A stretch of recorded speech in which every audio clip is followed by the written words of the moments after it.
Good morning বন্ধুরা, পিএমএক্স পরিবারে তোমাদের সবাইকে অনেক অনেক স্বাগত। তো দেখো আজকে উঠতে একটু দেরি হয়ে গেল, 6:30 বেজে গেছে উঠতে উঠতে। তো আমি আগে গিয়ে স্নানটা সেরে আসলাম। তো এই দেখো নাইটিগুলো মেলে দিয়েছে, আর এই বাচ্চাটা দেখো কেমন গোলুমলু বাচ্চা, আর মর্নিং ওয়াক করছে। তো যাই হোক, এবার এসছি একটু বারান্দার দিকে সবুজ দেখতে। সকালবেলা নাকি সবুজ দেখলে চোখ ভালো থাকে, তো যতটুকু আর কি হয়। তো আজকে একটু কাজও আছে বাইরে। তো কি কাজ, কেন, কোথায় যাব, তো সবটাই তোমরা আশা করি একটু হলেও বুঝতে পেরেছো ভিডিওর প্রথম ক্লিপটা দেখে, আর হচ্ছে গিয়ে থাম্বনেল দেখে। তো যাই হোক, পুরো ভিডিওটা দেখতে থাকো, আশা করছি ভালো লাগবে। তো দেখো এইদিকে জানলাগুলো খুলে দিচ্ছে, এটা রান্নাঘরে। তো বারান্দার পাশেই আর কি, একটু হাওয়া বাতাস আসুক। আর এবার যাব ঘরের দিকে। তো দেখো বাসন কোসন সব পড়ে আছে, পরে মাজবো, আগে পুজোটা দিতে হবে আমাকে। তো যাই হোক, এই দেখো ঘরের জানলা খুললাম। আর এদের তো মানে 9টা না বাজলে ঘুম ভাঙবেই না কিছুতে। একজন তো জেগে জেগে শুয়ে থাকবে, তোমাদের দাদা ভাই।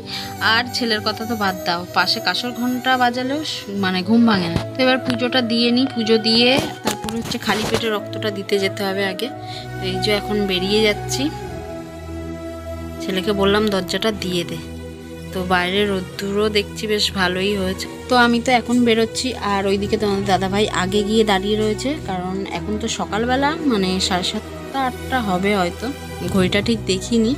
তো যাই হোক, ও গিয়ে আগে ডাকলো যিনি রক্ত নেবেন আর কি, তো ওখানেই থাকে। তো যাই হোক, সকালবেলা তো আর জানতোও না যে আমি রক্ত দেবো বলে, আগের দিন বলা হয়নি, এটাই হলো প্রবলেম। তো বাড়ির পাশেই একটুখানি, তাও একটু সুবিধা আর কি। তো চলো যাই, দেখতে থাকো। তো আমি এসে তোমাদের দাদাভাইকে খুঁজছিলাম, তো দেখতে পেয়েছি। চলো, এই যে আগে ঢুকে দাঁড়িয়ে রয়েছে, গেটটা খুলে।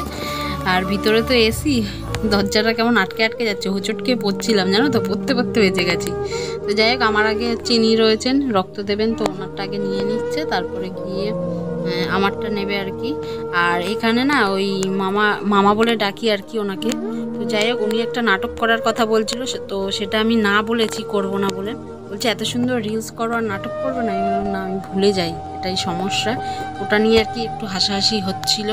আর এইদিকে দেখো সিরিঞ্জটা বের করেছে, দেখেছো কত বড়, আমি তো ভীষণ ভয় পেয়ে গেছি। তো যাই হোক, বছরের না আমার একটা কোটা থাকে যে কিছু একটা প্রবলেম হবে, আর সব রিপোর্ট করাবো, রিপোর্টগুলো সব ওকে আসে, কিন্তু কি যে প্রবলেম হয় আমি নিজেও বুঝতে পারি না। তো ভীষণ ভয় পেয়ে গেছিলাম। আর তোমাদের দাদাভাই বলছে না না কিছু হবে না, অতটা কি রক্ত নেবে নাকি। আর তারপরে গিয়ে দেখলাম রক্ত মানে পুরো ভরেই নিয়েছে, আর ওই জায়গাটা পুরো ব্যথা ছিল একদিন পর্যন্ত। তো যাই হোক, ছুঁচটাও কিন্তু অনেকটা মোটা। তো আবার আসতে হবে খেয়ে দে, ওই টেনশনে মানে আরও। তারপরে যে ঘরে থাকবো সেটাও না, আজকে আবার একটু ব্যাংকে যাওয়ার আছে। তো আবার বেলাতে রক্ত দিয়ে রান্না বান্না করে তারপরে যেতে হবে ব্যাংকে। তো ভয়ে আর কি বলবো, হাসি পাচ্ছে আমার। আমি না চট করে কাঁদতে পারি না, এটাই আমার খুব সমস্যা। আমার ছেলে বলে কি যে তুমি ট্রেনিং নাও কান্নার জন্য, চোখ দিয়ে জল বার করার জন্য।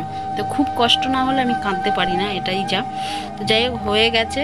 আর তোমাদের দাদাভাই তো ওখানে যাচ্ছে টাকা পয়সা নিয়ে আর কি করবে। আমি বললাম আমি বাড়ির দিকে যাই, কারণ আবার রান্না বান্না সারতে হবে, তারপরে আবার বেরোনোরও আছে।